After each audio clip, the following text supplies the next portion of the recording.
In today's video, we are going to be talking all about navigating disruption while you are going through a change. This is based off of my book, From Choice to Change. If you have not done so, you will want to go back and check out my first video I did of this series. It was off of chapter 1. Today we're going to be covering chapter 2. I'm Emily and I'm here to inspire and empower you to make the impact that you want to make in your life.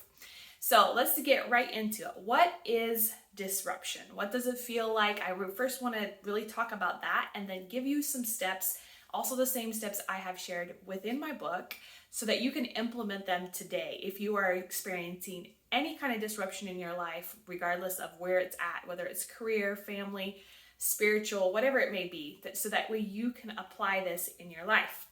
So disruption is really just redirection. And sometimes that can be a hard perception for us to really understand, because in the midst of disruption, it feels like everything is falling apart. There's a lot of chaos. There's a lot of self-doubt. Like you have a hard time believing in yourself because your world seems like it's falling completely apart. And there are multiple times where I have felt this disruption, and I still continue to go through those phases of disruption. It's like things disrupt, so that way you can then decide what you want to pick up and take with you or what you want to leave while you're going through this disruption. So that's kind of just how I like to describe disruption. It can be very painful time, but also a very beautiful time, because you get to decide which way you want to go and what direction you want to go while you're going through this. And you also don't have to be going through disruption to decide this at any point in your life. So when it comes to disruption and you really start questioning yourself and you have self-doubt and you have all these limiting beliefs and stuff, it can be hard to really pull yourself out of the situation, to view it from a third person, or like to view it from someone else's point of view except for your own. So you have to be very aware when you're in this phase. A lot of times it's a lot of very chaotic, and it can be hard to pull yourself out of that, right? Because we get so wrapped up in it. And what I found has been very helpful for me is to pull myself out of it and view it just without any judgment, view it without anything, and just view this situation, right? And part of that comes with, you have to change your perception. While you're going through disruption, if you are in a victim mode while navigating disruption, it's going to feel like everything is working against you. Like the whole world hates you, and you just can't get ahead, and you have all these things that are going on. But if you really pull yourself out of it and you don't come from a victim mentality and versus an empowered state, right? An empowered state is like, this is happening to me so I can grow, so I can learn, right? But while going through disruption, and one of the examples that comes to my mind is especially going through divorce.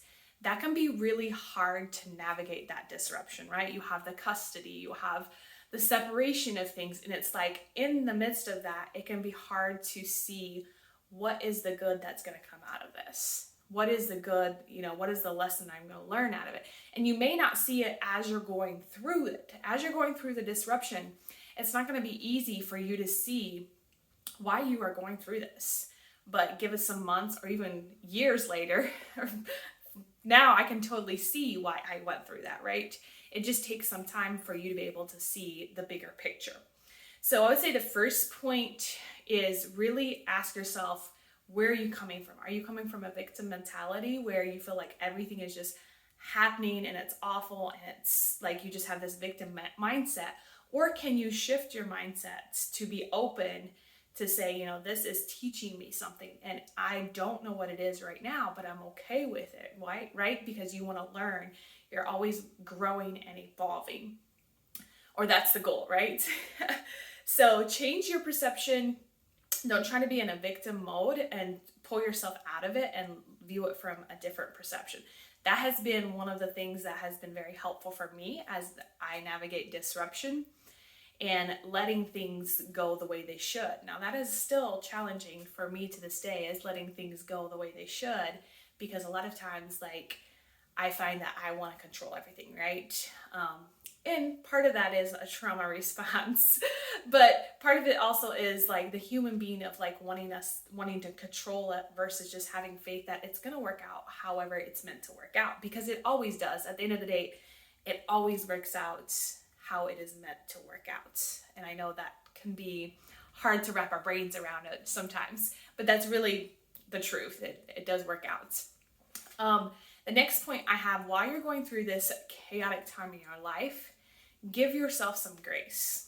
This was one of the hardest lessons I've had to learn, is how to give myself grace, give myself forgiveness, and allow myself that space and not to beat myself up, right? Especially if you're going through a disruption of, let's use the divorce example. You're going through this disruption of leaving a marriage or even a breakup.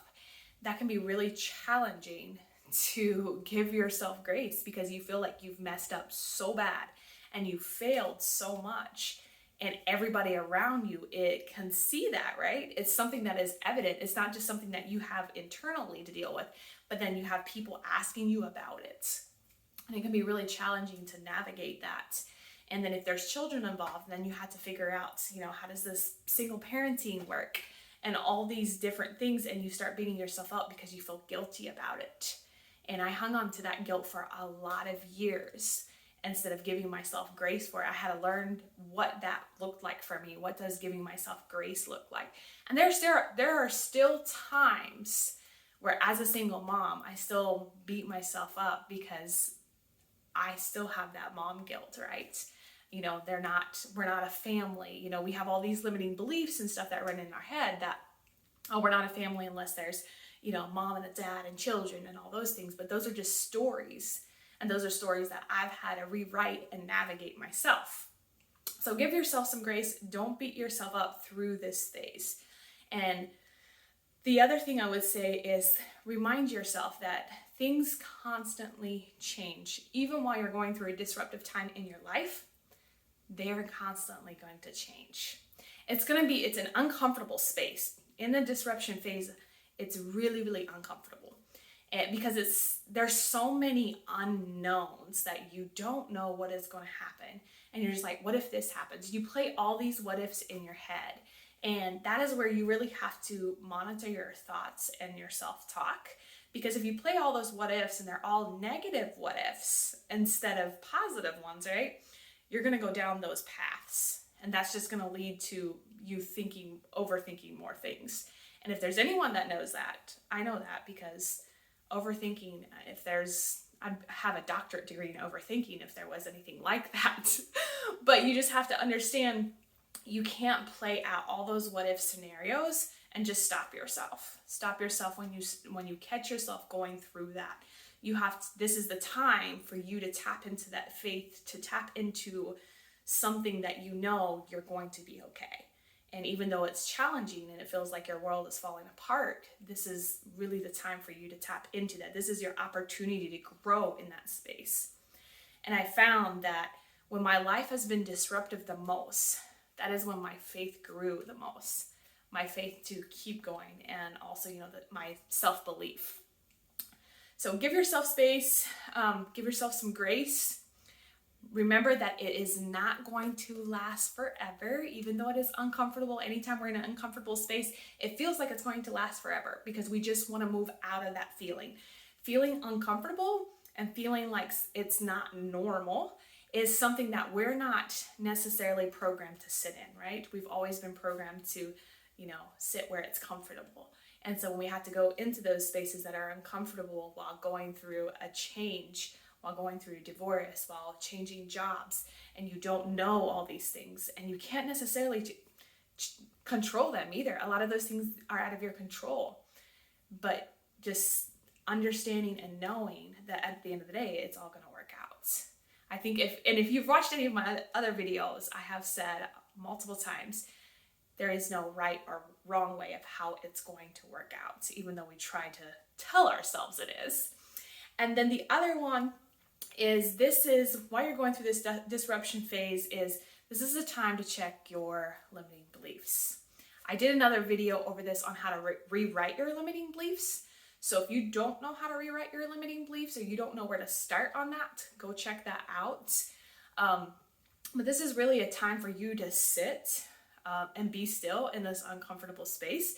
It is very, very challenging. I know this because I resist it all the time, to sit and be still and to check my thoughts and ask myself, like, how am I limiting myself? Am I trying to control the situation? A lot of times while we go through this disruptive phase, we think, our world is ending because we're going through this, but we're really limiting ourselves. So check your limiting beliefs and ask yourself, what beliefs need to be changed? What do you want to let go of? What do you want to take with you into that next phase? And then this is kind of like where it's really a good time for you to do an honest assessment, for you to assess your life and ask yourself the hard questions. And by the hard questions, it's usually the ones that make us feel uncomfortable. So I'm going to read some questions out for you so that you can think about the honest assessment for yourself. And some of these may resonate, others may not. Just feel free to take the time to actually answer these questions. So while you're going through this disruption phase, one is, where's your life right now? Where is your life right now? Where do you want to be? So you know where your life is and where you want to be. And then also, what is it costing you by not letting go of what is holding you back? Like that disruption, when everything is disrupted, this is, again, your chance to decide what is going to go with me, what am I going to pick up with me, and then what am I going to leave behind? Because sometimes we go through these phases and we will sometimes continue these cycles because we haven't learned the lesson. So keep in mind, as you go through the cycles and stuff, this could be an opportunity for you to break patterns. It could be an opportunity for you to break generational curses. Whatever that looks like, ask yourself those hard questions. What changes do you want to make? How do you want to come out of this disruption phase? Do you want to come out with a different mindset? Do you want to come out with, oh, I actually didn't go through this whole thing with a victim mentality. I was actually empowered. Or maybe you were just neutral, right? How do you want to navigate this? But again, those are just some bullet points I share in my book, From Choice to Change. And I will link my book in the description below so you can go grab a copy. I'll be doing these videos every week where we'll cover a topic out of my book, and it's in the series. It'll be under the book series. And I will also, I'm thinking about reading my book on YouTube. I've had a lot of requests to put it on Audible, but instead I will be reading it and posting it on my YouTube. So for those that want an audio version of it, I'm actually just going to be reading it and putting it on my channel. So let me know if you have any questions. You can comment below. I check all my comments, and let me know if any of this resonates, or if you have any questions about my book or any of the content. I'm always happy to have those conversations. And until next time, make sure you take your action that you need to take today to have an inspired and empowered life.